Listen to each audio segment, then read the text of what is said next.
दिया है। Now we are starting the freedom of speech, right to freedom of speech. जो article 19 है वह हमारे फ्रीडम ऑफ स्पीच की बात करता है कि जो हमारी वाक की स्वतंत्रता है, जो हम एक्सप्रेशन की बात करते हैं, if you see it is a complete code in itself. This article has the right and at the same time the article has the restrictions. If you see the article 19(1) A to G, this is giving the right. What right a person has. When you proceed from 1902 to 1906, what you see? The restrictions imposed on that. When you proceed from 1902 to 6, then restrictions imposed on that. हर एक article के साथ एक restriction impose किया गया है। एक important part क्या है कि you now the state has the responsibility, state has the obligation only to confine to those. Suppose 19(1) A is being restricted by the 19(2). Then the state has to satisfy to the court that the restrictions imposed are in the parameter of 19(2). अगर आप उस parameter, उस article, लिखे गए article के boundary के beyond आप जाओगे, then it will be declared as null and void. Therefore, the first issue which need to understand here is that Article 19 has a set of the rights, and with that there is set of the restrictions.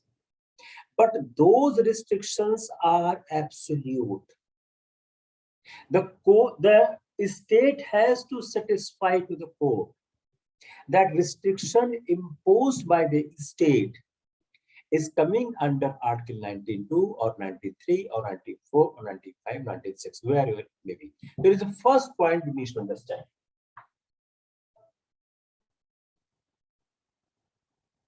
अब ये article में क्या है? If you see 19(1) A, you open your paragraph, you see there are 6 fundamental rights.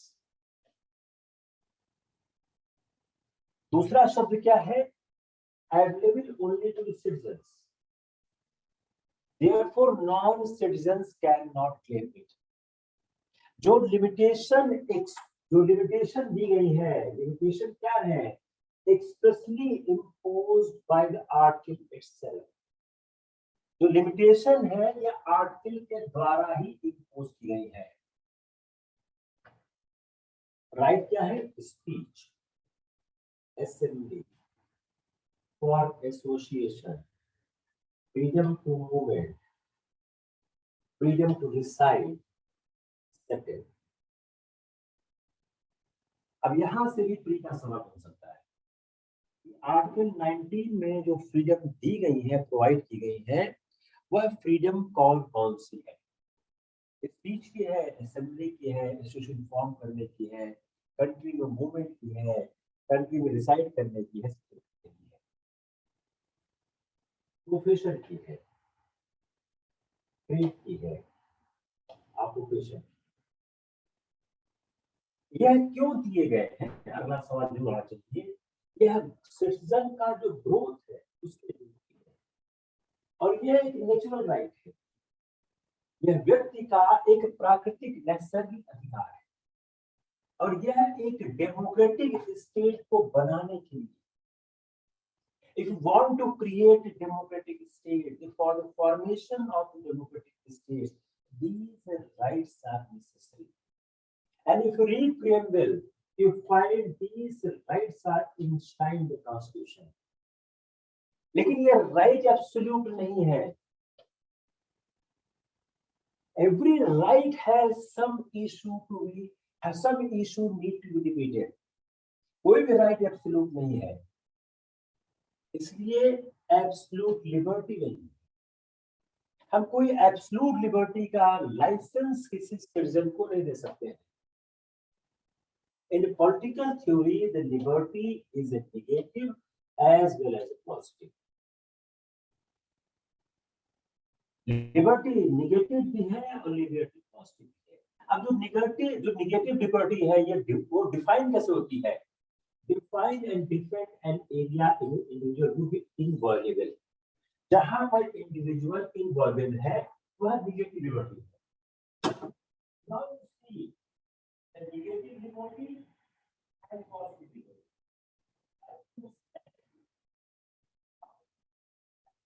Liberty works in society. The first issue we need to see negative and positive liberty. अगर आप इसको NCERT से पढ़ेंगे वहां भी आपको मिल जाएगा, किसी पर सॉल्व मिल जाएगा। तो negative liberty seeks to define and defend an area in the individual will be inviolable, जहां पर he or she could do be a or become whatever he or she wishes, जहां वो करना चाहता है। This is an area which no external authority can interfere. I thought the political science boys and girls will appreciate more. They must have read this. यह एक minimum area है, वो sacred है, वहां जो भी व्यक्ति करना चाहता है कर लिया जाए और वह इंटरफेयर नहीं हो सकता है। तो जो existence of minimum area of non interference है, यह क्या है? यह रिकॉग्निशन है ह्यूमन नेचर और ह्यूमन डिग्निटी का। और यह ऐसा एरिया है जहां पर जो पर्सन है वह अनऑब्स्ट्रक्टेड हो बाय अदर्स। क्लियर?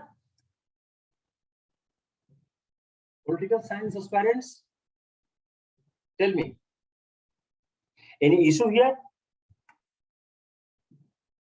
क्लियर नहीं दिख रहा है? किसको क्लियर नहीं दिख रहा है? Is it not clear?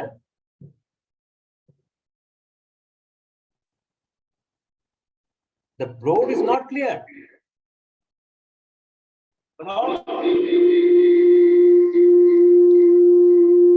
Board clear नहीं है।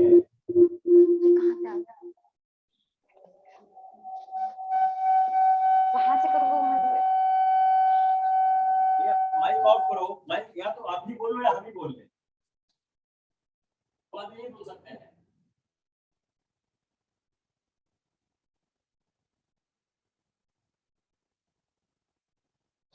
तो क्लियर नहीं है बोर्ड।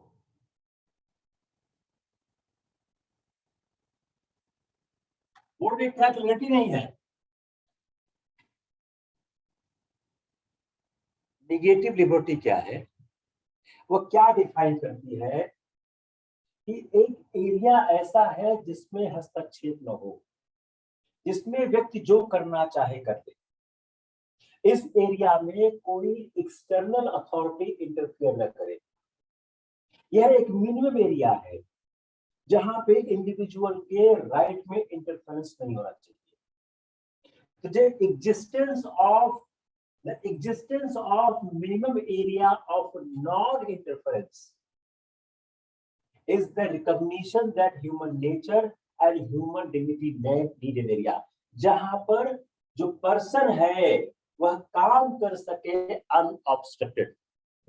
तो निगेटिव लिबर्टी क्या बोलती है? व्यक्ति का कुछ ऐसा अपना स्पेस है जिस पर कोई ऑब्स्ट्रक्शन नहीं किया जाना चाहिए।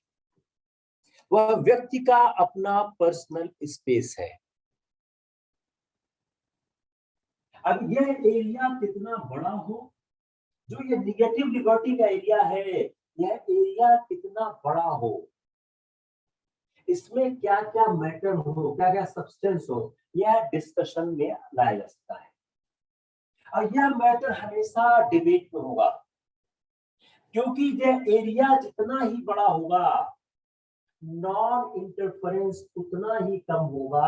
नॉन इंटरफेरेंस नहीं होगा और ज्यादा फ्रीडम होगी। क्लियर?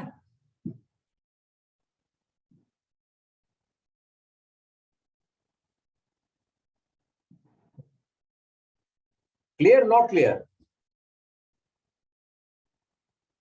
दो इशू है, एक बोर्ड क्लियर है कि नहीं है, दूसरा लेक्चर क्लियर हो नहीं हो रहा है।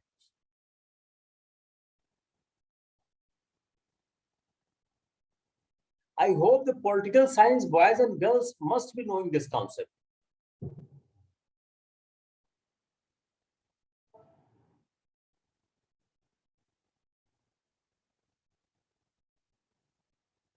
अब हम what we should recognize,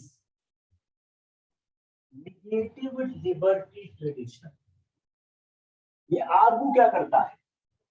एक इनवायबल एरिया ऑफ नॉन इंटरफेरेंस, जहां पर इंडिविजुअल अपने को एक्सप्रेस कर सके। अगर यह एरिया छोटा होगा तो ह्यूमन डिग्निटी कंप्रोमाइज हो जाएगी। If this area is small, then human dignity will get compromised.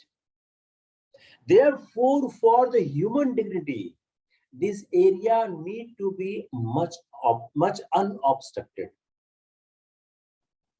इसके जो विपरीत जो पॉजिटिव लिबर्टी है वो क्या है? वह एक्सप्लेन करती है आइडिया ऑफ फ्रीडम टू।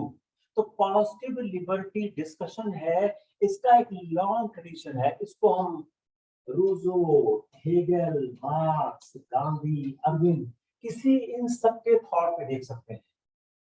और इन आदमियों के थॉट से हम इंस्पिरेशन लेते हैं थिंकर से।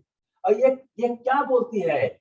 Looking the conditions and the nature of relationship between individual and society, and these conditions improvement, there are fewer constraints to the development of the individual personality.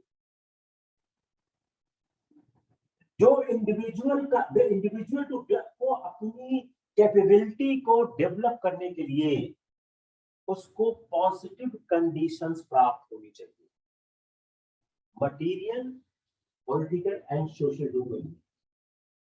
तो person must not be constrained by the poverty और untouchability. उनके पास adequate material resources हो अपनी needs के pursuit करने के लिए, उनके पास अपॉर्चुनिटी हो to participate in decision making process. इसलिए जो लॉ बनाया जाए वह उनकी चॉइसेस को रिफ्लेक्ट करे, एटलीस्ट उनका जो प्रेफरेंस है वह टेक इनटू अकाउंट लिया जाए। उनके माइंड और इंटेलेक्ट को डेवलप करने individual must have access to education and other associated opportunities necessary to lead reasonable good life.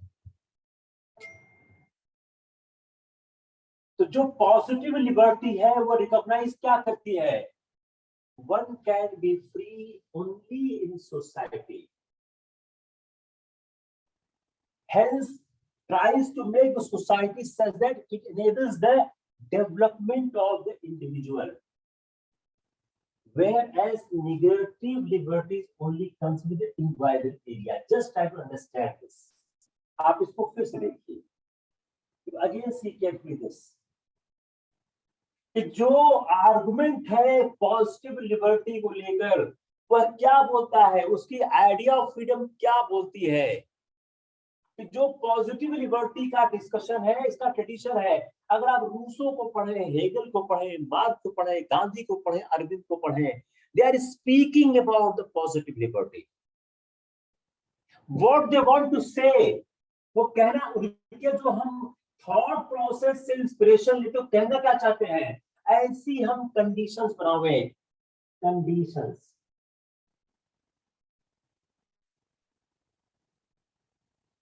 nature of relationship between individual and society, ऐसी कंडीशन बने कि वह इंप्रूव करे।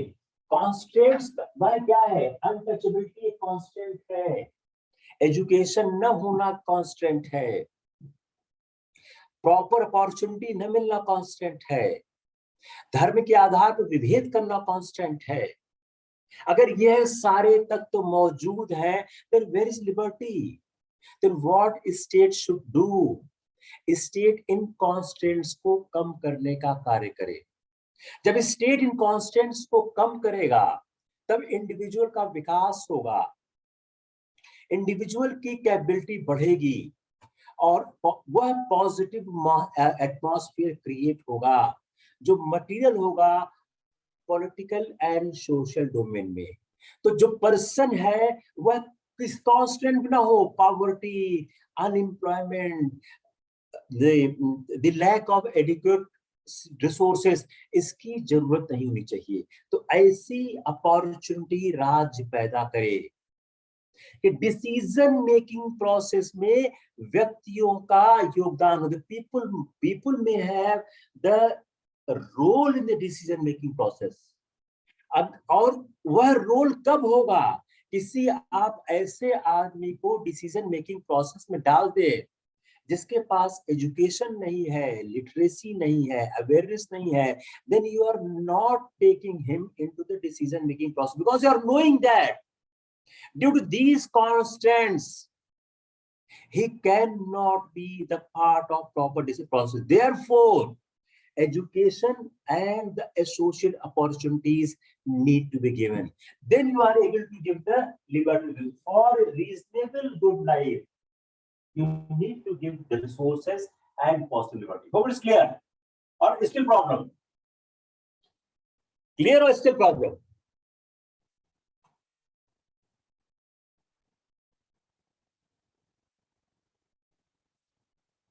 अब जो पॉजिटिव लिबर्टी है वह रिकॉग्नाइज क्या करती है कि एक आदमी फ्री कब होगा सोसाइटी में, तब वो कुछ काम करेगा जब उसका डेवलपमेंट होगा।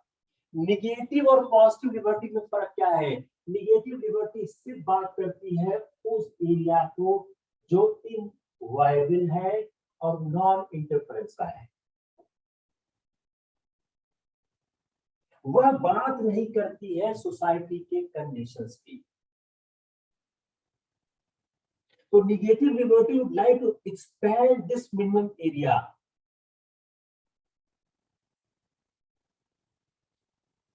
यह स्टेबिलिटी ऑफ सोसाइटी से ज्यादा कंसर्न होती है। तो निगेटिव और पॉजिटिव लिबर्टी दोनों साथ साथ जाती है, एक दूसरे को सपोर्ट करती है। लेकिन अगर हम समझने की कोशिश करें कि जो minimum area of non interference है in the freedom of expression, now I am coming on freedom of expression, we have to understand this for understanding freedom of expression. अगर ये हम नहीं समझेंगे तो हम फ्रीडम ऑफ एक्सप्रेशन समझ ही नहीं पाएंगे। Merely reading from the book or the bare act, the freedom of expression will not suffice unless until you understand the negative and positive cause of the liberty. अब J.S. Mill ने set out किया good reason why freedom of expression should not be restricted. पहली बात, हम इसको restrict क्यों नहीं कहें? तो 19th century में जॉन रुसोल्ट ने ऑफर किया एक passionate defence of freedom of expression, जो उनकी किताब थी लिबर्टी। उन्होंने 4 रीजंस ऑफर किए why there should be freedom of expression, even for those who post ideas that appear false और mistaken today. Truth does freedom of expression कैसे आता है? Truth does not emerge by itself. यह तभी emerge करता है जब कॉन्फ्लिक्ट हो अपोजिंग व्यूज का। ट्रुथ को इमर्ज कराना पड़ता है, ट्रुथ स्वयं इमर्ज नहीं होता है। जो आइडिया आज रॉन्ग दिख रही है वह हो सकता है जब ट्रुथ इमर्ज हो या समाज का विकास हो वह आइडिया राइट हो जाए। तो आज जो रॉन्ग दिख रहा है वो हमेशा रॉन्ग दिखेगा, यह आप नहीं कह सकते हैं। जो आज रॉन्ग दिख रहा है वह बहुत वैल्यूएबल हो सकता है अगर राइट काइंड ऑफ आइडियाज को आने का रास्ता दिया जाए। तो conflict of ideas is a value. Conflict of ideas एक वैल्यू है और यह कॉन्फ्लिक्ट ऑफ आइडिया एक ऐसी वैल्यू है जो समाज में हमेशा व्याप्त रहेगी। Truth always runs, the risk of being reduced and thinking cliche. यह जब हमारा जो सत्य, जो हम सत्य बोलते हैं, जब हम इसको एक्सपोज करेंगे अपोजिंग व्यूज से, तभी हम श्योर हो पाएंगे कि हमारी ट्रस्टवर्थी आइडियाज क्या है। हम तब तक श्योर नहीं हो सकते कि क्या सत्य है और क्या एक्चुअल सत्य है, जब तक उसको हम कॉन्फ्लिक्टिंग आइडियाज के अल्टार पर टेस्ट नहीं करेंगे। कई बार ऐसी आइडियाज आते हैं जो फॉल्स दिखते हैं at one time by the entire society, और उनको सप्रेस किया जाता है, लेकिन बाद में वो सत्य साबित होते हैं। A society that completely suppress all ideas that are not accepted today runs the danger of losing the benefit of what might turn out to be very valuable knowledge. Understand? आज हो सकता है हम कुछ ऐसी चीजों को क्या है? Shivakant Rajauria, he has raised the hand. Ask the question, type it. क्या है? Tell me what you want to say.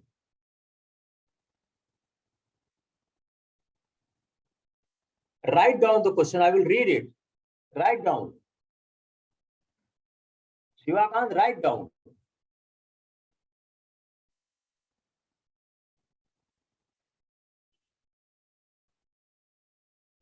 आज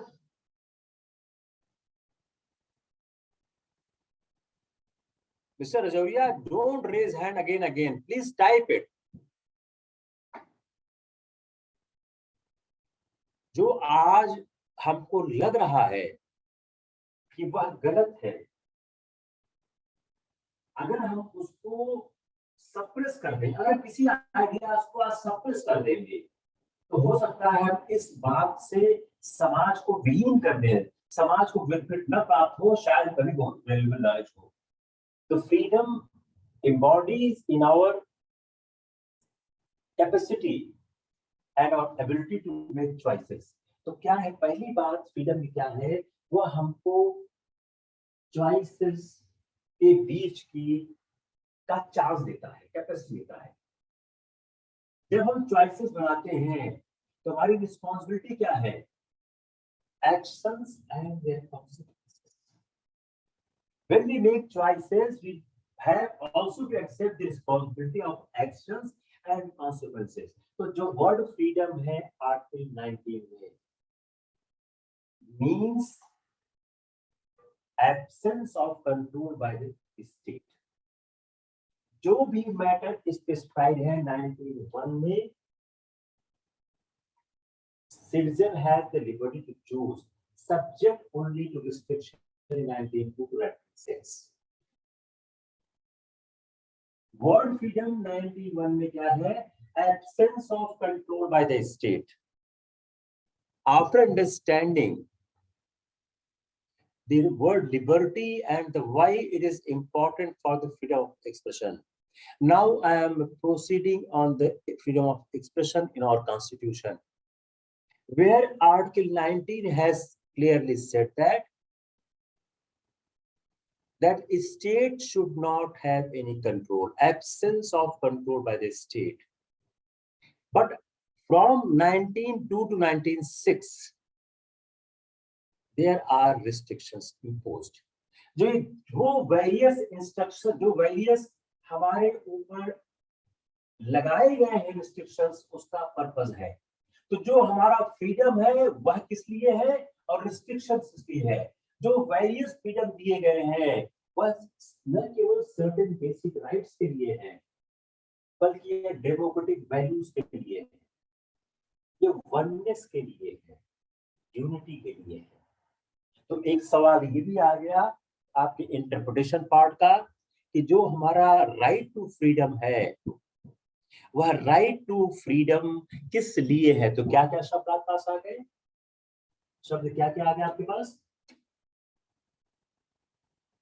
यह जो शब्द क्या क्या आ गए, यह दिए गए हैं पहली बात हमारे डेमोक्रेटिक वैल्यूज के लिए दिए गए, वननेस के लिए दिए गए, यूनिटी के लिए गए।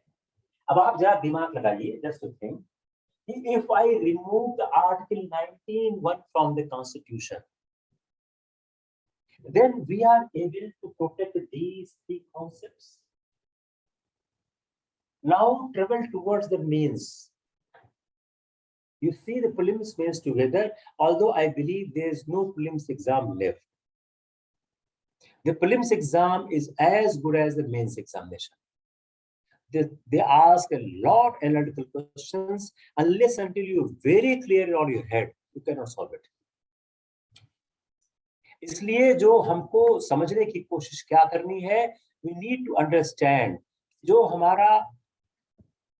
हमारा ये 19(1) है, अगर इसको संविधान से हटा दिया जाए तो जो तीन महत्वपूर्ण तथ्य हैं, democratic values, oneness and unity, can we get it?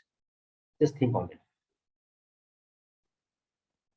Originally article 19 7 freedom को गारंटी करता है। यू ओपन आर्टिकल 19(1), जो freedom to hold and acquire property है वह डिलीट हो गई बाय 1978 44th अमेंडमेंट से। लेकिन उसके बाद जो 7 से 6 हमारे फ्रीडम रह गए, ये एब्सोल्यूट नहीं है। कोई भी 19(1) का जो आर्टिकल में 19(1) का राइट है वो एब्सोल्यूट नहीं है। सब के सब कंट्रोल्ड है by laws made by the parliament और लेजिस्लेचर। अब ये जो हो गया, ये भी लिख देंगे, ये भी लिख देंगे, ए कर दिया, बी कर दिया, only a, only a, only b, a b both.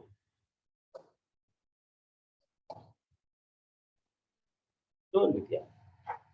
तो यह स्टेट लेजिस्लेचर और पार्लियामेंट दोनों के द्वारा कंट्रोल होते हैं। तो क्लास जो क्लॉज 2 to 6 है आर्टिकल 19 का, वह उन ग्राउंड का जिक्र करता है। It specifies the grounds on which A legislature can impose reasonable restrictions. जो राइट गारंटीड है 19(1) पे, उसमें रीजनेबल रिस्ट्रिक्शंस इंपोज किया जाता है। लेकिन state can not travel beyond the contours of Article 19 to 6. A state has to confine himself between clause 2 to clause 6. He cannot travel beyond that. तो जो आर्टिकल 19 है कॉन्स्टिट्यूशन का, वो फंडामेंटल राइट को कर्व करने का एक पूरा कोड देता है। तो यह आर्टिकल कंफर्म्स करता है, जो आर्टिकल 19(1) में कंफर्म्स करता है right only to the citizen from the state action, and violation of these freedom of for the private conduct of an individual is not within its purview. You read Article 19(1). You get the answer. All citizens shall have the right. जितने citizens के right हैं, वो सारे के सारे right state के against है। तो इसके परव्यू में अगर कोई प्राइवेट कंडक्ट हो, अगर कोई प्राइवेट है, right, private conduct of individual is not purview, A violation of this conduct of individual is not with its purview. Her right coupled है विद ड्यूटी। जो पार्ट 3 है कॉन्स्टिट्यूशन का, वो कंफर करता है राइट, ड्यूटीज एंड रिस्ट्रिक्शंस, वह उसमें inherent है। तो जो रीजनेबल रिस्ट्रिक्शंस है वह पार्ट 3 के कॉन्स्टिट्यूशन में वह लिखा गया है, आप देखा है। अब रीजनेबल रिस्ट्रिक्शंस क्या है? रीजनेबल रिस्ट्रिक्शंस, देखिए, अगर रीजनेबल रिस्ट्रिक्शंस आर्टिकल 19 में पूछा जाता है, you should not travel beyond article 19, आप उसी में से आंसर करो। Just you see the language of the question, just you see. Right to equality का restriction and right to freedom of speech का रिस्ट्रिक्शन दो अलग अलग तरह से परिभाषित होगा। When they are talking about the restriction on the freedom of speech, then you need to be careful that you confine yourself only under Article 19 to 19(6). तो जो रीजनेबल रिस्ट्रिक्शन है, जो 19(2) से 19(6) में जो एलोबरेट किया गया है, इसमें लेजिस्लेचर इसके बियॉन्ड ट्रेवल नहीं कर सकता है। तो रीजनेबल रिस्ट्रिक्शन को 19(2) से 19(6) में लिख दिया गया है। लेजिस्लेचर इसके बियॉन्ड ट्रेवल करके रिस्ट्रिक्ट नहीं कर सकता है। दूसरा, under the authority of law. इसका मतलब क्या हुआ? Executive action alone cannot do this. You need to have authority of law. जो भी रिस्ट्रिक्शंस हो वह रीजनेबल हो, और रिस्ट्रिक्शन उस पर्पस से रिलेटेड हो, related to that purpose as mention in the clause, जो क्लॉज 19 टू 26 के बीच में है। जब आप एडजस्ट करो रीजनेबल रिस्ट्रिक्शंस को, तो कोर्ट हो गया, तो कोर्ट कंसीडर करता है कुछ फैक्टर्स को, duration, the extent, circumstances, the manner, जिसके तहत ऑथराइज किया गया है to impose a nature of right infringe. Underline जो प्रिंसिपल, जो पर्पस है इम्पोज करने का, उस अंडरलाइन पर्पस को समझते समय आप ड्यूरेशन देखो, एक्सटेंट देखो, सर्कमस्टांसेस देखो, मैनर देखो, जिसमें ऑथराइज किया जाता है कि इम्पोज करो राइट को इन्फ्रिंज करने का। तो when you are considering the reasonableness of the restriction, the directive principles of the state policy are relevant. Whether a restriction on fundamental right is or not, for that purpose you look towards the directive principle of state policy. The restriction which promotes a directive principles is generally regarded a reasonable one.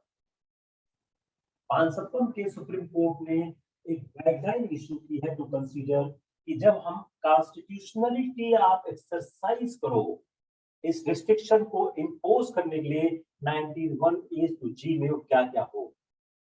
पहला, it must not B arbitrary. दूसरा, direct and proximate nexus और reasonable correction. जो restriction आप impose कर रहे हो और जो ऑब्जेक्ट आप अचीव करना चाह रहे हैं, ध्यान देखो इसको, समझ आया तुमको? तुम बताना, just read carefully, you are finding some problem, just tell me. बहुत सिंपल सी बात है कि जब आप कोई रिस्ट्रिक्शन इंपोज कर रहे हो, तो उस रिस्ट्रिक्शन को इंपोज करते समय क्या किया जाना चाहिए। तो अगर रिस्ट्रिक्शन आप जब इंपोज कर रहे हो, वह रिस्ट्रिक्शन, पहली बात, क्या कोई जनरल रूल तो हो नहीं सकता है। तो जब भी कोई रिस्ट्रिक्शन इंपोज किया जाए तो ध्यान दिया जाए कि उस रिस्ट्रिक्शन को इंपोज करने का जो डायरेक्ट और प्रॉक्सिमेट नेक्सस है वो क्या है, और रिस्ट्रिक्शन इंपोज करना और उस रिस्ट्रिक्शन को इंपोज करने से जो ऑब्जेक्ट हमको अचीव करना है उसको एग्जामिन करने की आवश्यकता है। जो सोसाइटी के कॉम्प्लेक्स इश्यूज हैं, जो पीपल इश्यूज को फेस करते हैं, उसको ध्यान में रखकर कोर्ट इस बात से संजीदा, court should be alive to the fact that कि वह जो सोसाइटी के कॉम्प्लेक्स इश्यूज हैं और जो लोगों की समस्याएं हैं उसको लेजिस्लेचर सॉल्व करना चाह रहा है, उसके लिए इफेक्टिव लेजिस्लेशन लेके आया है। You can say the simple words, the complex issue of the society and the problem facing by the people. The legislature is concerned with it, and this is a and effective legislation to solve the people's problem. Got it? Court इस बात को examine करे कि जो social control inside हुआ है, sorry article 98 is being effectuated by the restriction imposed on the fundamental right. Court इस examine करे जो सोशल कंट्रोल आर्टिकल 19 में डिवाइसेस किया गया है वह इस रिस्ट्रिक्शन से इफेक्चुएट हो रहा है। तो आप कह सकते हैं जो प्रिवेलिंग सोशल वैल्यूज हैं, जो सोशल नीड्स हैं, they are intended to be satisfied by the restriction. ये आप ये भी कह सकते हैं। You can say this also. If you want to say more simpler words, you can say that जो prevailing social values हैं और social needs हैं, they are intended to be satisfied by the restrictions. Got it? और एक balance होना चाहिए between the restriction imposed and social control envisaged in Article 19(6).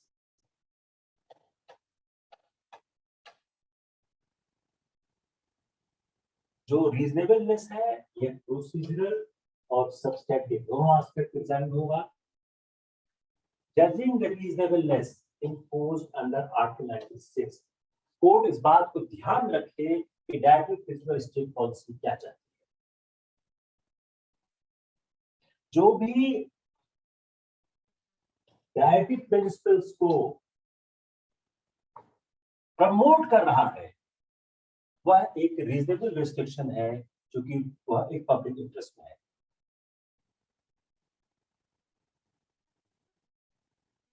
After this basic background, let's understand the article wise. Any problem till here?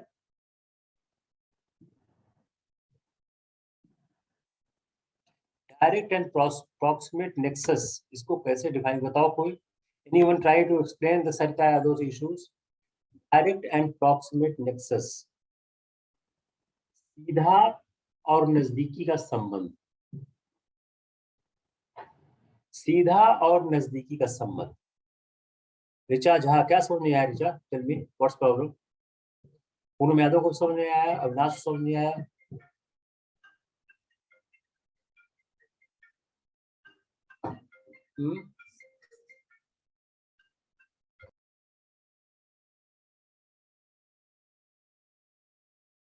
किसको समझ नहीं आया? Let's stop here first. किसको समझ नहीं आया? Poonam Yadav, why restrictions are imposed and what is aim? साक्षी, इतनी देर समझा रहा हूं कि मैंने आपको पॉजिटिव लिबर्टी नेगेटिव लिबर्टी समझाई आपको मैंने, उसका पर्पस है ये मैंने समझाया। हाउ एंड मैं इतने दिनों से बता रहा हूं कि कैसे कोई फंडामेंटल राइट एब्सोल्यूट क्यों नहीं हो सकता है। अगर रिस्ट्रिक्शंस नहीं लगाएंगे तो देश ही नहीं बचेगा। आप सबको स्वतंत्रता दे दो, जो चाहे सो बोले। अभी मैं इसी चैनल पे, इस चैट पे मैं फ्री छोड़ दूं, जिसका जो मना है सो बोलो। क्या चैनल चल सकता है? क्लास चल सकती है? Restrictions are needed to have a mature society. Restrictions are needed for a purpose of leading a good society. अगर रिस्ट्रिक्शन नहीं होगा समाज ही नहीं चल सकता है। आप जरा 19(1) और 19(2), 19(6) पढ़े ना आप। 19 में जो पॉइंट लिखे गए हैं, अगर आप रिस्ट्रिक्शन नहीं लगाओ चलेगा ही नहीं। Any more question? yes.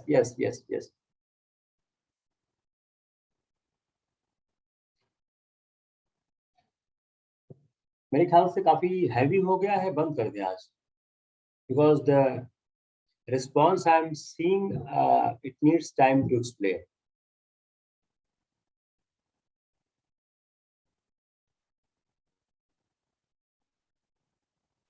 These are very difficult topics. Looks easy, but we need to understand more on this issue. And these topics need to be taken slowly. बहुत फास्ट लेंगे तो शायद नहीं हो पाएगा। तो आज यही रोक देते हैं, 40 मिनट की क्लास पे आज हम लोग रोक देते हैं। I have no issue to teach, but I think you need to digest this topic. In place of listening more, you try to revise this again. You listen it again. Same lecture you listen again, because a lot thought you have today.